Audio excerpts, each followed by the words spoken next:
Hi everyone, and welcome back to Backstage at the Club Rooms, the podcast where we chat to the brilliant people bringing our productions to life, both on stage and off. Today's episode is a super exciting one because we're diving into the world of mystery, glamour, and small village secrets with The Mirror Cracked. And joining me is the fabulous Karen, who is stepping into one of Agatha Christie's most iconic roles, Miss Marple. Karen, welcome to the podcast. Thank you very much. So to start us off, nice and easy, how are rehearsals feeling for you right now? How are they going? Not too bad, actually. In fact, now we're doing an act 1, act 2, and then the full thing. It becomes real. Yeah. You know. And it's okay. Not as bad as I expected it to be, really. I love that. It's nice when we exceed expectations, isn't it? Because, yeah, like you say, obviously we're doing act 1 in one rehearsal, act 2 in another. It then stops it from being bitty and it starts being actually a story. Yes. Like, I think a lot of us have had that sort of realisation of, oh, that makes sense now. I understand it when it's all running all in one thing. I think we've all been trying to put puzzle pieces together that didn't quite fit until we've run it all in one go. Well, it's quite a complicated story. It's a really complicated story. We've struggled to understand it, but we've had feedback from people that have watched it when they popped into rehearsals and they've understood.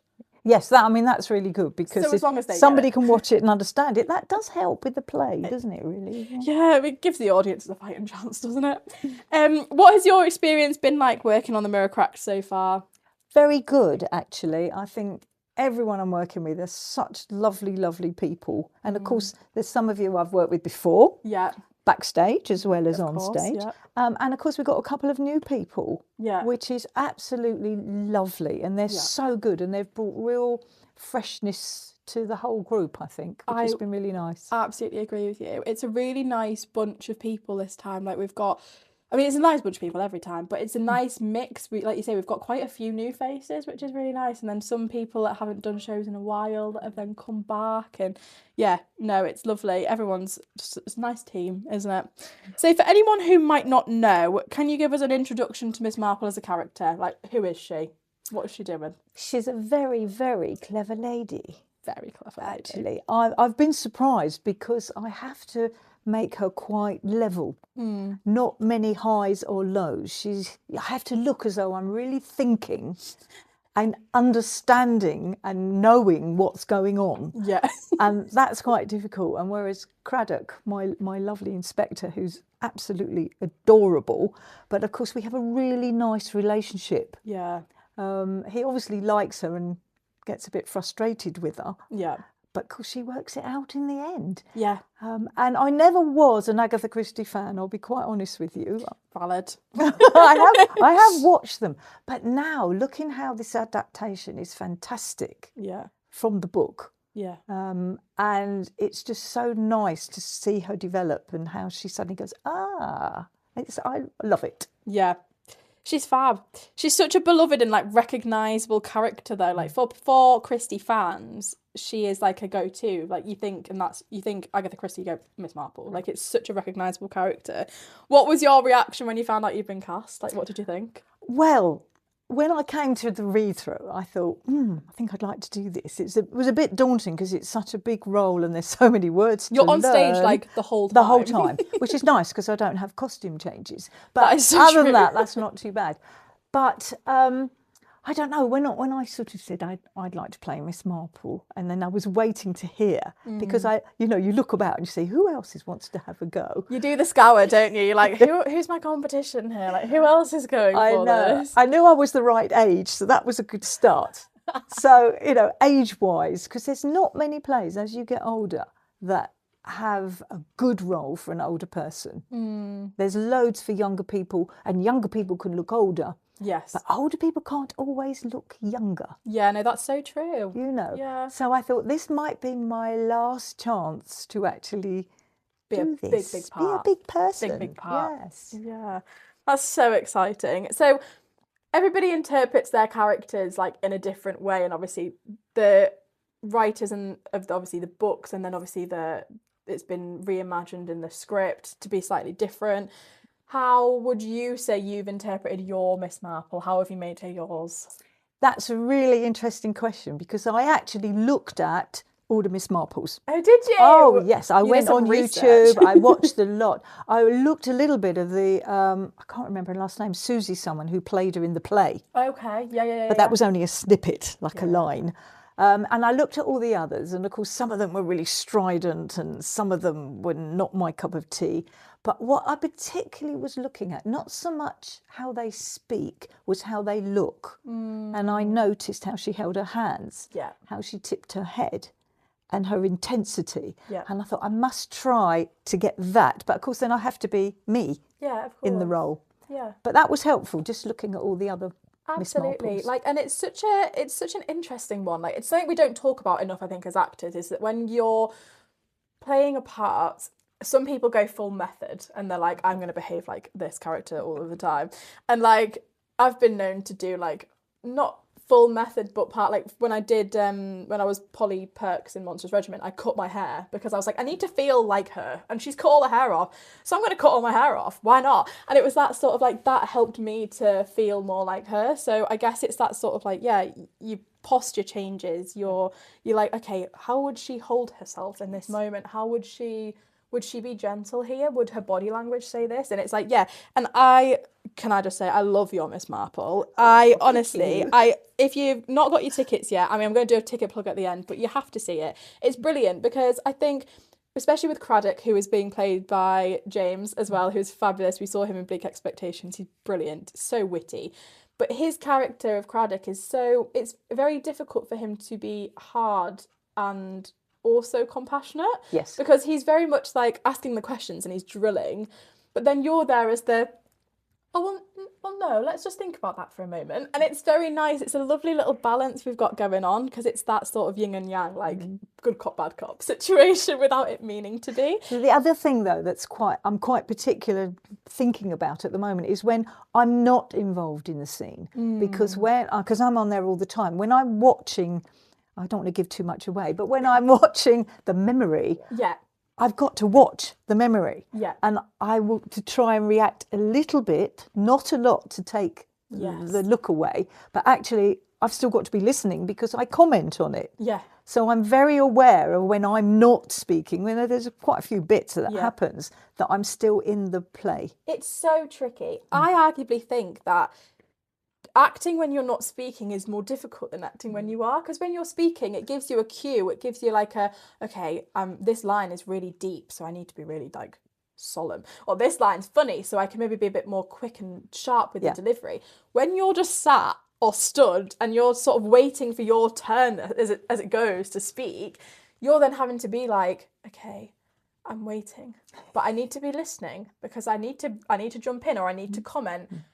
But I'm going to need to look like I'm thinking, or I'm watching, or it's really difficult because there's no clues. In the stage directions are there for the people that are speaking. They're not always there for the people that are not. Yeah, but my favourite bit, I like our bit. Yes. Because you're close together. It's quite a serious bit. But I like that closeness. When I'm with Dolly, she's a bit further away from me. But I like that we're close on the sofa. And the same happens with Marina Gregg when we're on the couch. Same thing again. There's that battle. And it's nice that that's mirrored, do you not think? Because like it's that sort of like, again, it's that motherly instinct, especially for Miss Marple, for Lola's character. She sees her and although she's quizzing her, she's got that protective kind of edge over her. She doesn't know this girl, but she sees her and she thinks she needs some help. She needs some protection. And it's the same with Marina. She needs that coaching to get herself on the right path, which is lovely. Is there anything that then you think makes her more effective as a detective, despite being underestimated constantly by Craddock?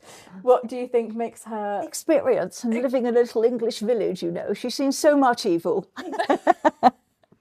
It's so funny because she's just such a normal person, but then she's like, she just puts the pieces together. It's like, I think it's funny because you don't expect her to get there before Craddock.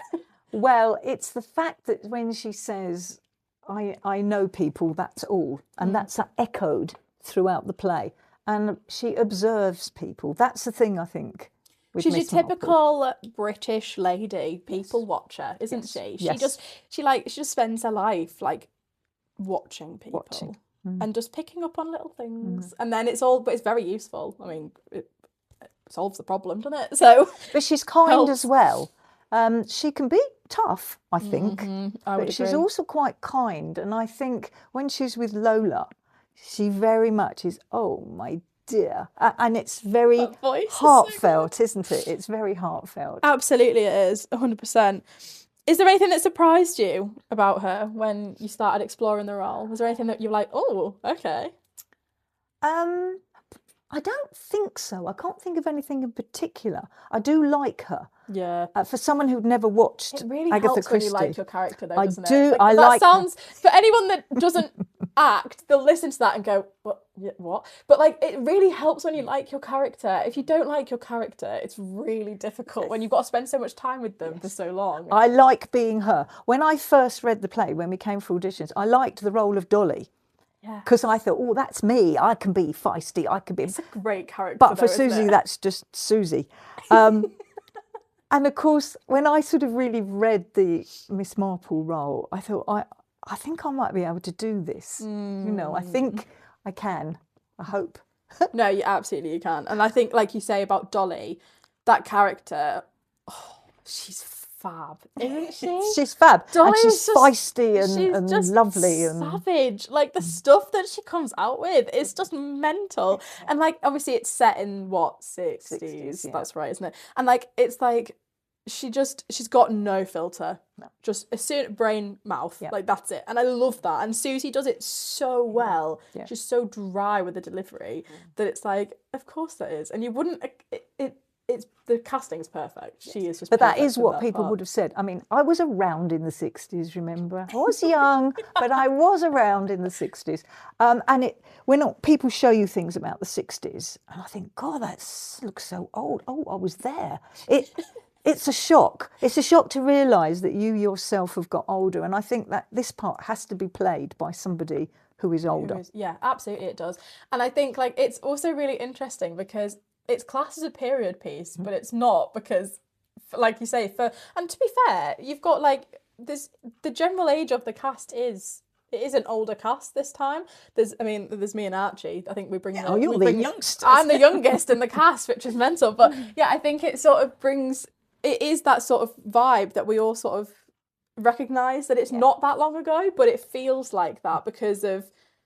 The world's come on very quickly, hasn't it? But it feels like that. And when we got all the little teacups and the tea cozies out, and everyone's like, "Oh, that's so cute!" And you see people going, "I had one like that," and it's lovely. Like literally, it's just really nice. We were talking about Georgie, our costume, was talking about getting some pictures of local people. So if you haven't handed your pictures in, I'll pop the details in the description. But any photos of your family, friends, yourself in 60s clothing, we would be so lovely to have them as like costume inspiration pictures, because a lot of our costumes have been taken from pictures of the cast's friends and family that wore outfits very similar to that. And it's lovely that we've been able to involve the community in what is our local history as well. It's great. I've been searching for my pictures. They've disappeared. I think my daughter's pinched them. But my mother was a very, very glamorous, gorgeous woman. I love that. She really was. And I've never seen her wash her hair. She always went to the hairdressers on a Saturday where we'd sit there while she had her peroxide done. I love it. And you know, can I find them? No, I shall search again. But you're absolutely right. It's the era. Yeah, it's fab. We'll be back in a couple of minutes with more Miss Marple chat. Fancy supporting RADS and getting a little something back? Join the RADS Friends scheme. It's a great way to help keep live theatre thriving in Richmond. As a friend, you'll get a monthly newsletter, your name in our show programmes, and exclusive access to our club nights and activities. All that for just £12 a year or £20 per couple, due every 1st of June. Whether you're a current member or just a loyal audience regular, we'd love to have you as a friend of RADS. To find out more or join, just contact our Friends and Membership Secretary, Greg and Davis. You'll find all the details on our website or in the show notes below. Thanks for supporting local theatre. Now, back to the episode. Welcome back. So, obviously, Miss Marple, we've briefly touched on how you approached her body language and things, but vocally, we need to talk about the accent because it's so funny. Karen comes into the rehearsal and she's all like, "Hi guys, everyone all right?" We're like, "Yeah," and then she'll go on the stage and then she'll be like, "So, well," and I'm like, "How are you flipping that up so fast? Like, it's unreal." We need to discuss the accent. How did you find the accent? What were you thinking? I think as a southerner, it's really easy. Yeah, that is so true, actually. You've got an unfair advantage. Yes, it is really, really easy. It's how my mother would have liked me to have spoken all the time, actually. But coming from London, and East London, Essex side, you don't realise how you speak. But I love having to put that accent on because I'm not brilliant with accents. Yeah. When we did Whiskey Galore, I tried to be, Scottish. It was awful, absolutely awful. But this, for me, it's just modulating your tones. Yeah. Really, and enunciating everything very, very clearly. See, listen to that. It's so good.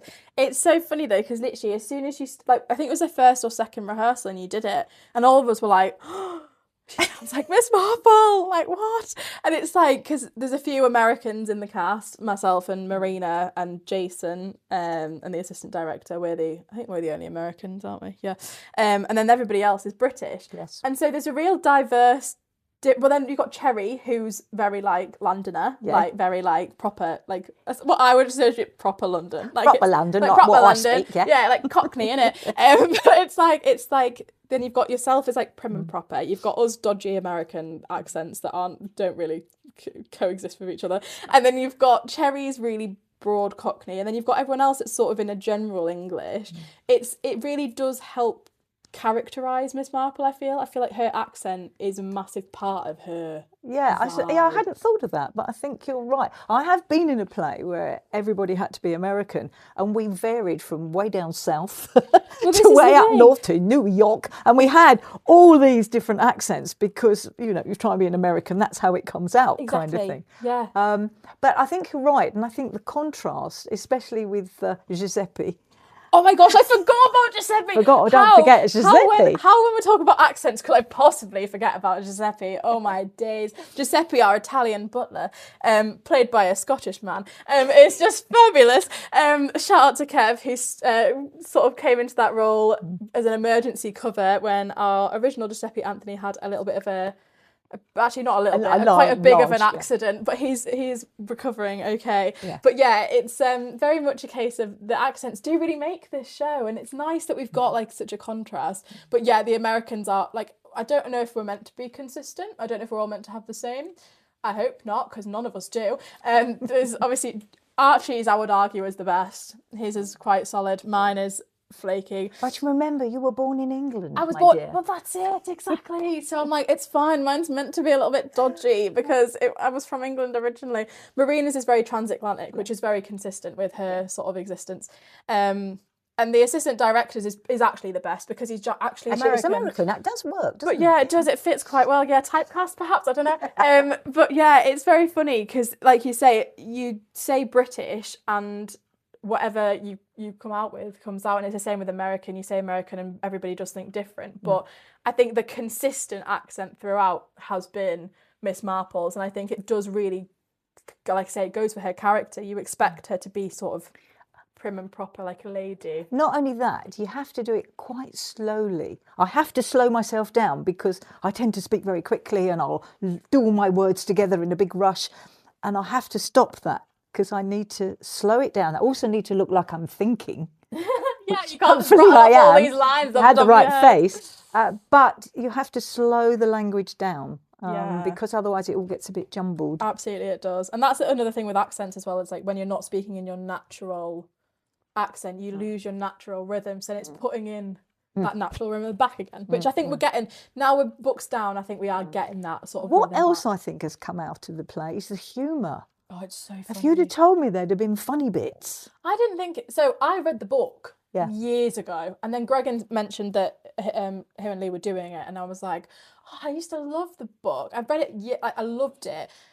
I was like, Lola's great, and he was like, oh yeah. I was like, yeah, I really liked Lola's character. I like Cherry's character as well, but Cherry's character in the play isn't what I remember it to be in the book. It isn't. It's been done a misjustice. And I made a mistake by reading the book just as we started the play. And I thought, I've got to stop this because the characters are not the same. They're not the same. And no. Yeah. I mean... It's always the way with adaptations of plays. But yeah, Cherry's character has been done a misjustice in the play, I think, personally. I think there's a lot of more depth you could have gone with there.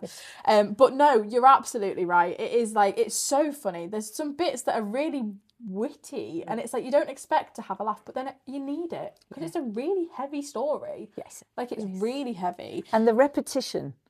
To me, the repetition is so important. The lines that Craddock and I have, certainty without proof is no certainty at all. And it's repeated later on. I love that line as well. You know, and the bit where we said, you know, one shouldn't rule out anyone, no matter how absurd the possibility. You know, and we repeat that again. And we're taking the mickey out of each other as well. Yeah. So... And it's pointed. Everything's very, like, on the nose. It's very, like, really? And it's that nice sort of sarcastic, it's British humour, and I love it. Because it's very much like, it's that dry sarcasm. Like, I have made tea before, you know. I love that line. It's brilliant. And James does it so well. But it is that sort of, it's very pointed, it's very witty, and it's very much taking the mick out of each other. Yeah. When it's funny, and but it's done in a way that works with the storyline, which is nice. And we need the comic relief, like we say, because it's heavy. It's heavy out here, and it's a heavy subject. It is. It's a very heavy subject, and there may be people in the audience who have experienced something like that, something similar. There's so many little things that could be quite triggering for people, and it's very much so I feel like as a cast generally we're feeling the pressure of doing it justice, because it's very hard to, it's easy to act like comedy, like fantasy comedy, because it's not real. These topics are very real. It's very raw, and it can, if we do it a misjustice, it can do those people a misjustice as well. I think you're right. And the fact that Miss Marple doesn't have a family of her own, and she's dealing with this situation, but she's still understanding how Marina feels. Yeah, even though she hasn't experienced that herself. Yeah, there's so many layers, and it's such a deep storyline, and I love that. Now I feel like since Books Down, everybody has sort of started to realise actually what the storyline is and how it's so woven, and like how many layers there really are to it. Because I'm not going to lie to you, I was confused until we did the first read through. the first full run last Sunday, I can't lie to you, that was the first time I was like, I get this now. Like, I've read the book, but it's just different when you're hearing different voices do it. It's so different. But like, it's like, oh, that makes sense now. Oh my God, that's awful. Like, that poor lady. Like, do you know what I mean? You start to feel empathy for these people and these characters. And that's when I think we know we're doing something right. But that's like when you're learning your lines. In your head, I can hear your voice. I can hear everybody's voice. But of course, my other half reads in everybody's. Yeah.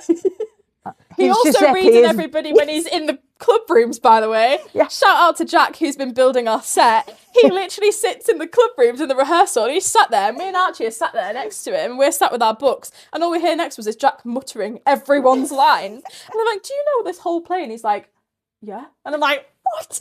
Like, he could go on as understudy for any of us. Last minute, he'd know all the lines. He's on there. He's done.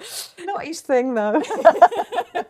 Yeah, it's so funny because he literally sits there and he just knows everything. And I'm just like, that is just ridiculous. I can see how much work you've put in. We do it every single day. Yeah. And recently, as you know, I've been on holiday. Yes. And we sat on the sunbed every day doing my lines, and another people were sitting sunbathing and actually came over as a German couple. Oh my God. I said, can I ask you, what are you doing? And I had to explain. And of course, everybody's heard of Agatha Christie. Everybody's heard. And everybody knows Miss Marple. Yeah. And it was brilliant. Everybody understood. Yeah. It was incredible. Standard. That's great. Oh, I love that. Without spoilers, is there a moment in the show that you especially love, like your best bit? There's quite a few. I think the emotional bit when I talk about my lost love is very important. Yes. I do like the ending. I just like the ending. I just think it finishes it. Yeah. In a different way. Yeah. Because you don't expect it. No. I thought. I don't think you see it coming. No. Really? No. We can't say because No, it will spoil it. That is the spoiler-free version of that ending. It's like, I don't think people will expect that. No. Unless they know the story, but I don't think they would watch it as a first-time person. I don't think they'd watch it and go, oh. Yeah. I wasn't expecting that. And it is nice. It does feel like it sounds silly. It feels like it's finished when it's finished. Yes, that's a good way to put it. Finished when it should. I like that. It's like, of course it is, Chloe. Of course it's finished when it's finished. But like, it just feels complete. Yeah. But her relationship with Dolly is lovely. I do like sort of our conversation. But I also like my conversations with Craddock, especially when we pick up the pace. Yes. Because it proper is like, because he's not actually your nephew, is he? Is he no. Well, no. Because I get confused. No, I don't think he is my nephew. I think I sort of looked after him. Yeah. And his parents were friends of mine. So we still do this. I still call my parents' friends auntie and uncle, because it's a respectful thing to do in my family. That's what stop we do. that when you get to my age. You become the auntie. You become the auntie or the uncle. But it's like, you do that, and so I think that's why he goes, Aunt Jane, that's fine. Yes. You're my Aunt Jane, if anyone asks. Yes. And I think like that relationship though is very family relationship. It's very much like how you would talk to your mum, how you would talk to your auntie if and then you're dragging them out and you're like, oh my god, you're inconvenience. Sit there, be quiet, don't say anything, don't embarrass me. Like, it's very like, it is very family relationship, and it's lovely. It comes across so nicely. Like, you work James really well is really together. good to work against. He's hilarious. His whole face, when he looks at you, you know, and then there's James behind the eyes. Isn't it? Yes. I know exactly what you mean. He's dead serious, and the front is like there, and he's Craddock. But then if you look him in the eye a bit too long, it glimmers, and you're like, no, don't make me laugh, don't make me break. Yes. But yeah, no, he's fab to work with. What do you think makes Agatha Christie mysteries endure so well with audiences? Because ticket sales are going fabulous. They're going quick, so get them while you can. Do you know, I don't know. I've never really... I listen to a lot of crime stories, and I love reading crime stories. Real life Miss Marple over here. Real life Miss Marple. But it's never been an Agatha Christie. Yeah. You know, I did like Poirot. I absolutely loved that. Yeah. And I like Julia Mackenzie, actually, as Miss Marple, who was the sort of latest modern one. Yeah. Probably because it was more modern in respect. But I don't know. I think because everybody knows it and people are comfortable with it. I also feel like it's maybe because people like to try and figure it out. Yeah. They'll have trouble here. They'll have a right. Honestly, if you figure it out before Miss Marple does, gold star. Honestly, like, fair dues. We didn't figure it out. It took us a while. But yeah, I mean, I'm a bit funny about like murder mystery stuff. I get really competitive and I have to know. I have to win. So I'm like, when I've been to see stuff like with murder mystery sort of themes around it, I am trying to work this out quicker than them. Like, I'm like, no, it's obviously that. It's obviously them. And then I'm always wrong. But like, I think it's like, I don't know if it's like a cult favourite, isn't it? It's but it's like, I have to say, this is going to be awful. People see me in a different light now. Midsummer Murders. I have to say, we love Midsummer Murders. Right, okay. And it's our go-to while we're eating something, and I put it on the iPad and things. Yeah. And we've seen it, the same one, again and again. And when we put it on, we go, do you remember who did it? And we go, nope. And we can see it again and again, and we still, because it's gentle. Yes. I think it's gentle. This is gentle with a bite. Yeah. That is a great way of saying it. That is a great way of saying it. Absolutely is. Because it's like, it's sort of, you drip fed the clues. Yeah. And you, as the audience sees the clues as you see the clues, which is a really nice way of doing it, because then they're sort of working it out with you. And it's nice. It involves the audience on a different level, because they're going to be trying to work it out. You can't sit through a show like this and not be trying to work it out. You can't, because it makes you think a little bit. Yeah. But they're trying to figure it out at the same time as you. And I think it's a very nice, like, little feeling. So we've obviously discussed the Americans coming in. The Mirror Cracked mixes sort of Hollywood glamour and intrigue into Miss Marple's little village life. How does she fit in that world? Like, how do you think she... I think she can fit in anywhere because she makes herself fit in, if you know what I mean. Because I think, Marina Gregg sort of looks a bit down on her at first, but the realisation towards the end that, Yeah, you do know. And I think that's lovely. Yeah. But I think she does, which is really weird because she's a typical British little old lady. And she still can work in the world. Not giving anything away. It's when Dolly says, well, you know Lola Brewster. And of course she doesn't, because she doesn't know anything about Hollywood. You know, who's Lola Brewster? Yeah. But she makes it her business to know her. Yeah. And I think, really, Miss Marple reminds everyone in the cast and every character that they are human. Yeah. Because obviously the Hollywood actors, we're on a pedestal. We're like the people on the screen that you see and you go, oh, they're not real. You know how they go. Like Dolly says, you know her. But I think Miss Marple then reminds the audience, herself, the characters themselves, that they are just people. And realistically, no matter what, whether they're on a screen or in the village, they are people with feelings and thoughts, and they have to go through the same things that every other person has to go through. And I think she can then relate to every character because she has had so many experiences that she's like, well, I can help you with this. And it's lovely seeing that, because with every single character Miss Marple interacts with, she has something in common with all of them. Yes. And reality, in the real situation, living in a little village, there's no way she actually really would have met all these people. There's no chance she would have met anybody. And it's that sort of like, when she's plonked into that situation, she is there as the local village busybody, essentially. She is there as the village person that likes to chat and likes to picks up on people and reminds them that they're no better than she is. But she's quite a snob. I mean, she admits that. Yes. Her and Dolly. I mean, Dolly's even worse. Dolly's even worse. Even worse. But she's, and I think possibly that's what people, well, they still are really, probably. But that's what that character would have been like. Yeah. Really. I would agree. I think the only character really that like audiences will see a different side of is Miss Marple, because I think she's a stereotypical, like you say, she's a stereotypical little old lady in a village, but actually she's so much more than that, and she provides so much more for the characters, for Craddock, definitely, but like she provides so much for all of the. She's a crutch. Yes, ironically, for every single person. Don't talk about crutches. Don't talk about the crutches. Yeah, but she is a crutch for so many of the characters that she sees each of them at exactly the right time that they need her. Yeah. She's like Nanny McPhee. Nanny McPhee. But particularly her interaction with Lola. Yeah. Lola needs her. When that scene happens, that's a biggie. That's a biggie. That's a biggie for Lola, because somebody's recognised something. And Lola's never been seen before. No. And that's the first time she's ever been seen. Yeah. And I love, that's my favourite bit. It's my favourite part is my conversations with But don't forget Mr. Lee. Don't forget Mr. Lee. No, he doesn't loiter. He doesn't just hang around in the background. He's crucial.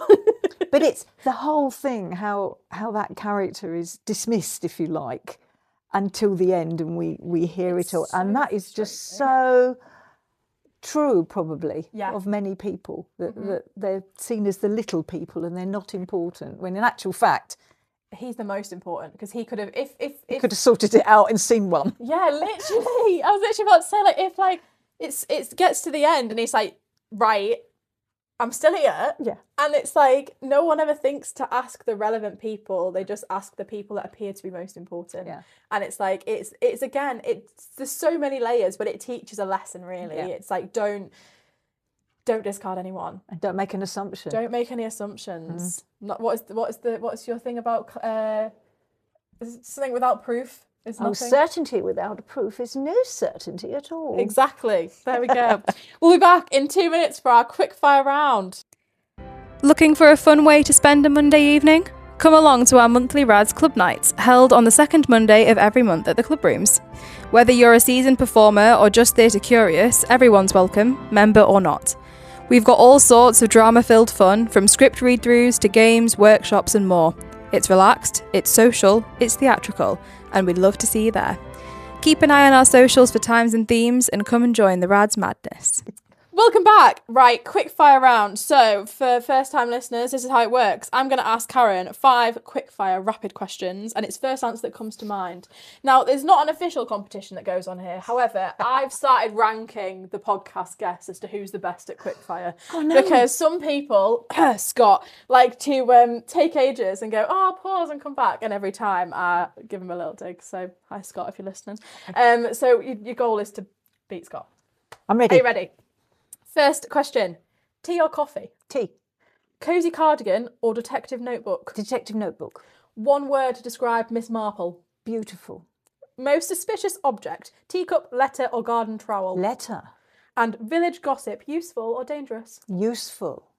That was probably the quickest we've ever done. I love it. I think you win. Yay! Why should audiences come and see the Mirror Cracked? How would Miss Marple plug the Mirror Cracked? Intrigue. Wonderful acting by every member of the cast, of course. Of course. Believable. Yeah. And just a really good evening. Yeah, I would completely agree. Karen, thank you so much for joining me today. It's been lovely hearing about your process and getting a glimpse into your Miss Marple. And thank you to everyone listening. We hope you've enjoyed this little peek behind the curtain. Don't forget to grab your tickets for the Mirror Cracked, running from the 18th to the 21st of March at the Georgian Theatre Royal in Richmond, North Yorkshire. And we'll see you next time at Backstage at the Club Rooms. Bye!